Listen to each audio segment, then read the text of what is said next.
Lorsque de l'autre côté, premièrement, nous sommes les Palestiniens, je regrette. Ce sont les Juifs qui sont les Palestiniens et le Palestine nous a été promis dans la déclaration de Balfour. OK? En tout cas, là, les Arabes. Je vous laisse. Les Arabes, parce que ce sont des Arabes qui sont tous des Arabes et qui ont tout le droit d'aller, qui devront aller vivre là où ils seront accueillis, Jordan et ailleurs. Restent là parce que les autres Arabes s'en servent d'eux comme des pions, c'est le mot, et pions, pawns, comme des pions dans une guerre éternelle, la lutte éternelle pour la destruction d'Israël. Mais lorsque tu es chez des Arabes, tout ce qu'ils veulent, c'est que tu sois du côté de la destruction d'Israël. Israël, il faut que les Arabes se mettent dans la tête, Israël est éternel et ne va jamais être détruite. C'est impossible parce qu'on va mourir jusqu'à la dernière âme, femme ou enfant pour protéger l'Israël. Parce que tout Juif est conscient du fait que son appartenance à d'autres pays est fragile et transitoire. Et ça prend pas grand-chose pour un peuple, n'importe quel peuple, d'être manipulé par le gouvernement pour tourner contre les Juifs. Alors, le seul endroit sur la terre où on est en sécurité, ou sera en sécurité, c'est Israël. Imaginez que pour nous, la sécurité, c'est d'aller vivre dans un pays qui est la taille de, on va prendre un tout petit morceau, une miette de pain. C'est une taille de ça, si on prend l'ensemble de la planète. Ça, c'est la taille d'Israël, une miette de pain. Et là, on est dans un océan de nos ennemis, sur tous les côtés. Mais on sait quand même, on est plus en sécurité là qu'ici. La première fois que je suis allée en Hollande, en 1988 ou 89, je suis allée voir, il y a comme une grande pierre tombale en honneur des Juifs hollandais qui sont morts dans l'Holocauste. Il y avait un registre de tous les Juifs qui ont été envoyés au camp de concentration à Auschwitz, Dachau et Birkenau. Et j'ai regardé dans le registre, et puis il y avait 2 Goldwasser, qui est le nom, la version allemande de mon nom, Goldwasser, et c'était 2 adolescents de peut-être 14 et 17 ans, quelque chose du genre.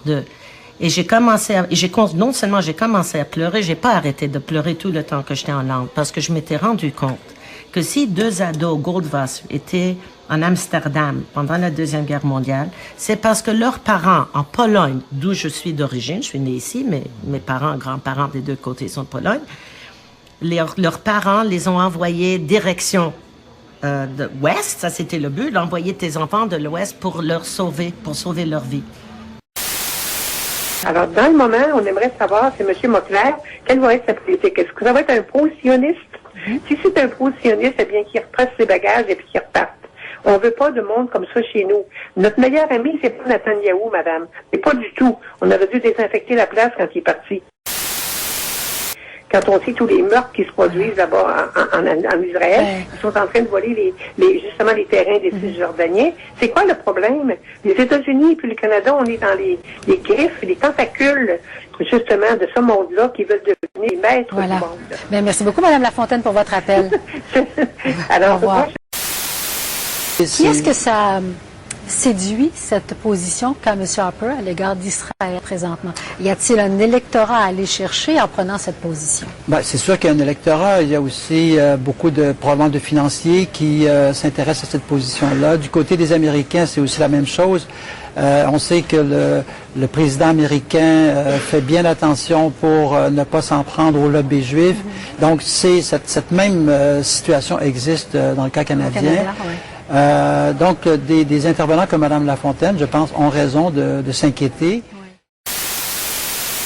Nous avons eu un rappel en octobre dernier que le Canada n'est pas à l'abri de la menace terroriste djihadiste.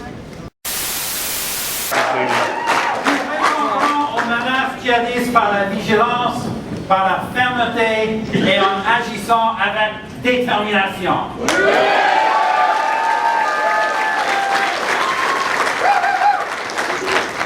Mes amis, il ne faut jamais oublier que dans son dernier rapport annuel, le directeur du Service canadien du renseignement de sécurité a écrit, et je cite, « Des gens et des groupes violents veulent tuer des Canadiens. Ces personnes présentent un danger très sérieux pour nous et nous devons porter une attention spéciale à cette menace. Ici à Montréal, on a vu trop de jeunes qui ont quitté leur famille pour se joindre aux terroristes. On a même vu un adolescent de 15 ans accusé de terrorisme en décembre dernier. Le féminisme aujourd'hui au Québec est encore très actif.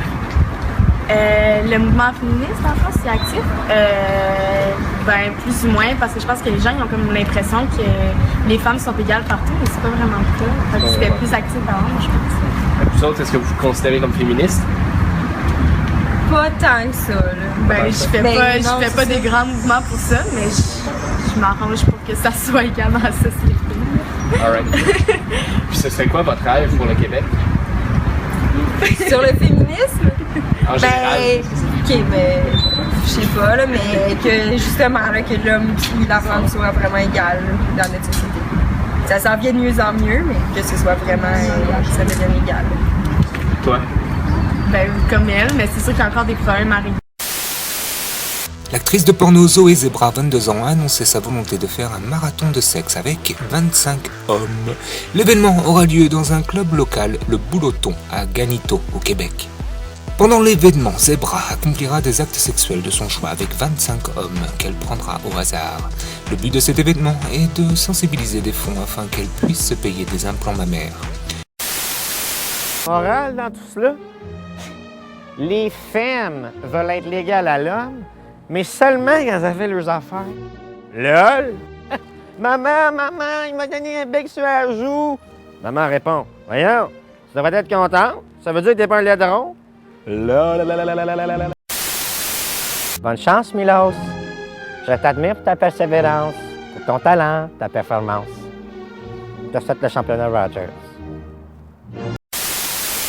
Nous, au Québec, là, on a notre culture québécoise qu'il faut qu'on garde parce que les musulmans ils ont arrivé ici. De leurs arrivées, on a perdu nos commissions scolaires catholiques. Il n'y a plus de crucifix sur les murs, mais par contre, quand vous voyez un monsieur musulman à la TV pour parler, pour dire que quand vous attaquez ma religion, vous m'attaquez moi.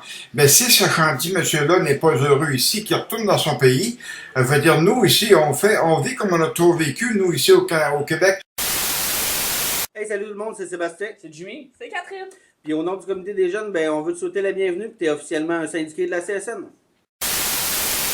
Si tu as envie de t'impliquer au niveau de la vie syndicale, de savoir ce que ça comporte, puis de savoir aussi comment vraiment t'impliquer au niveau de ton syndicat. Il te reste juste à nous suivre, nous, ton comité des jeunes.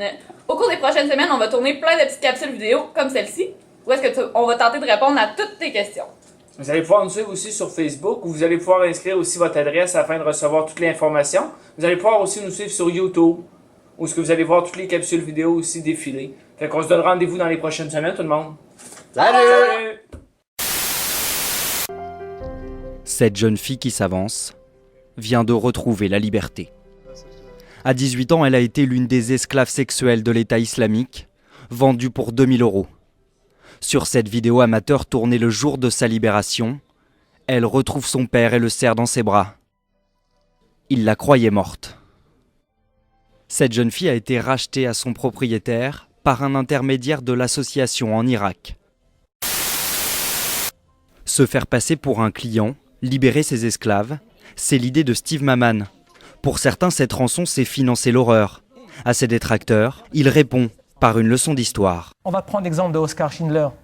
Est-ce qu'on peut dire à Oskar Schindler aujourd'hui qu'en 1200 personnes dont il a sauvé des mains des nazis, est-ce qu'on peut venir lui reprocher qu'il a transigé avec les nazis, mais là on a 15-20 000 descendants de ces 1200 personnes, et leur dire c'était une erreur, vous savez, on n'aurait dû jamais vous libérer. Pour aller plus loin, Steve Maman a lancé une campagne de financement participatif. En un mois, 3000 donateurs, 570 000 $ récoltés. Héroïsme ou complicité malheureuse, à chacun d'en décider.